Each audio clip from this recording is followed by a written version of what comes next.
And Welcome to 2021. We are here in a new year and we are continuing our ongoing series of interviewing members. Well, we decided, or me, really, I decided this year that I thought the first one for this new year should actually be our very own Emily Winters, our leader of the chamber and our president. So, I am putting her on the hot seat today. I am Kathleen Dorsey, her sidekick with the Chamber of Commerce, and she is actually going to have to answer the questions that she has asked so many of our members. So let's see how she does. So, welcome, Emily. Good morning. Happy 2021. How are you today? thank you. Good morning. Happy 2021. I was just thinking about this morning, but after, such a great time in 2020 of conducting these interviews, it's really weird to be on this side of things and answers that I've thought about so many times, but have never really thought for myself what I would say. So this is a really exciting interview. Yeah, I can't wait to make you really uncomfortable. So let's start. Okay, so the first question I really want to know is what got you into the world of community relations? So after I graduated college, I started with a property management company, Dolbin, and I worked at various properties and just learned the ins and outs of, relationships within the businesses and the communities. And it was really interesting. I spent a lot of years in Fells Point, and that was a really great place for me to learn, how important it is these relationships are. To maintain and grow and evolve within the community. And then after that, I went to Barnes and Noble and worked with the school district and served as a liaison for them within, the store and summer reading lists and community events. And it kind of just brought me to the chamber. I met Sally, the former president, and she had brought me to some chamber events. I had a great time, and it kind of just became the perfect opportunity to put all of these things into motion for a career. Well, Barnes and Noble's loss is our gain. So I'm so glad that you decided to come over to the Northwest Chamber. And with all your past experience, you're giving us a lot to leverage and a lot of experience to grow our chamber with. Thank you. So, what do you love about the community-based kind of operations that you're in charge of? I really love just meeting our members. I love meeting potential new members. I've only been with the chamber about a year now, but of course it was, a really hard year to get invested and be here and be able to go out and do all these things because our chamber is very active. I was very drawn to the Northwest Chamber because of all the events, all the online stuff, all the inclusion with everyone else. And it's unfortunate we didn't get to have that all this past year, but it makes me even more excited to go forward this year because while we weren't always in person, it was a great time to communicate in other ways and get to know how we can help our members and really get to the core of what they need. So, during your career so far, not just with the chamber, just in general, what's been one of your favorite moments?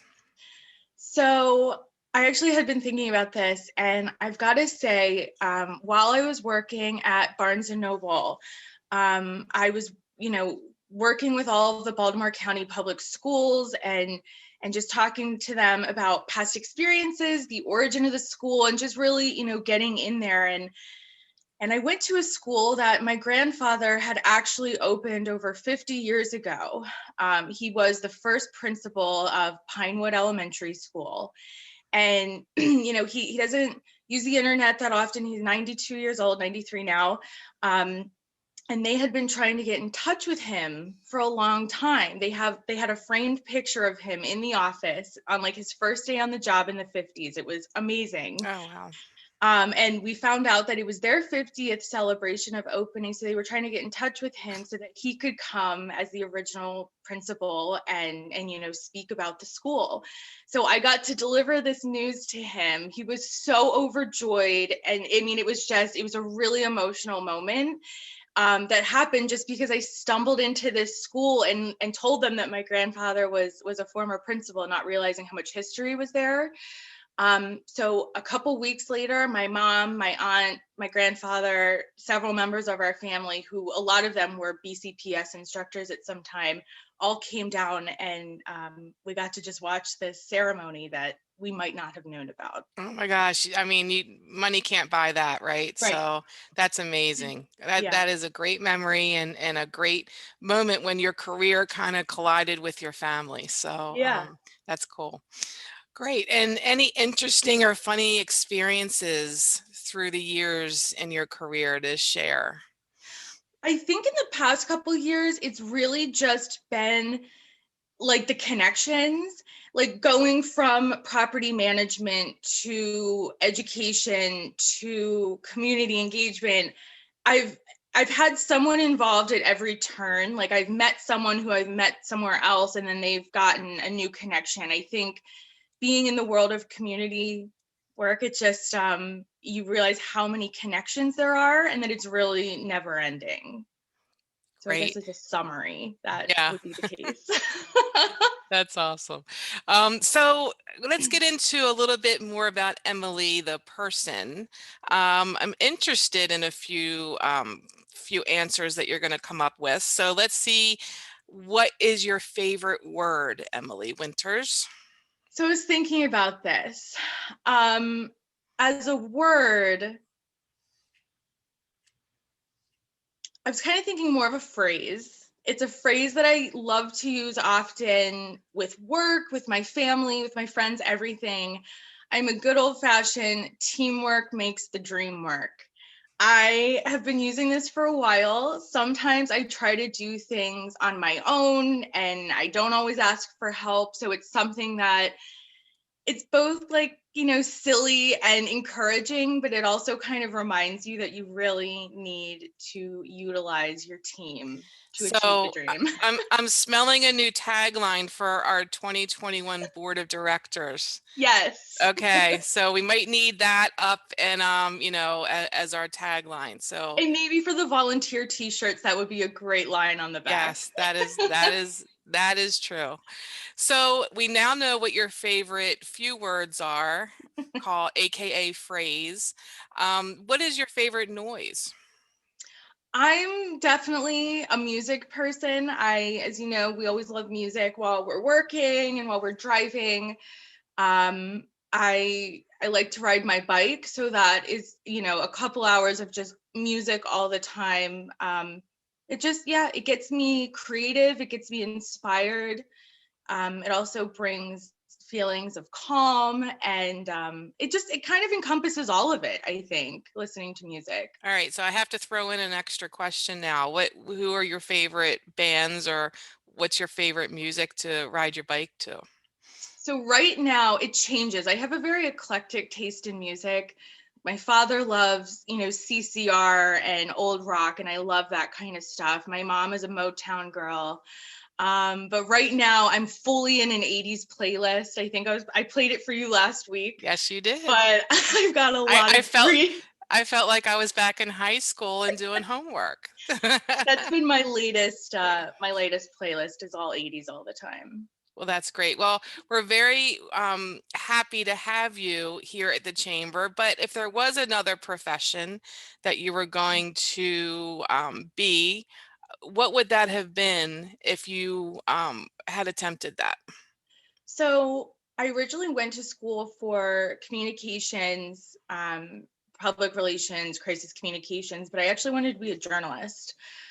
I really wanted to write for the newspaper, maybe go into magazines after that, but I always really wanted to be a writer of some sort.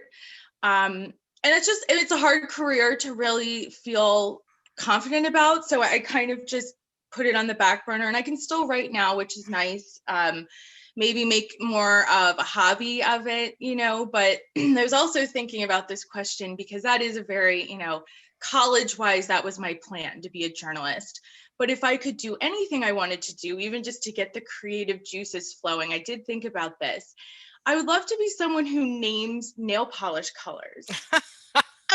I was thinking about how creative some of these names are. And I remember talking to a girlfriend in college about this, and we were just laughing about how, because we were in public relations at the time. So we're constantly like using that creativity. And we just had a good laugh about how fun of a career that could be. Well, you could combine the two. You could look at Yeah. these nail polish color names and have a blog that you could write about it. So how Yeah. about that? You So could that's still, like my creative yeah, aspiration. that's awesome. And last but not least, what is one business lesson that you wish you knew prior to starting your career path?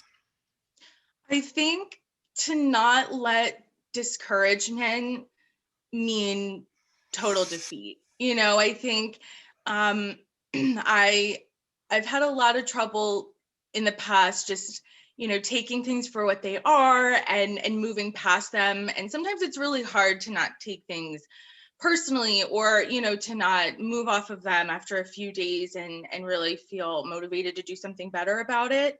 um but it's a really important thing, especially when you start out young in a career and you're with people who have experience and great ideas and offerings. And I think discouragement is a really hard thing to deal with in the business world, but it's something that makes us gain that experience. So Yeah, hard to deal with in business and in life. yeah. So that's a great life lesson. Yeah. Well, Emily Winters, you are kicking off our series for this year. I do appreciate you taking some time with me today so that we could get to know you a little bit better. And I know that we'll have a lot to talk about in the future, and we can't wait for the next series of member interviews that'll be posted shortly. We are ready to get back to them. Thank you. Okay, you are welcome. Well, thanks again, Emily. Thank you.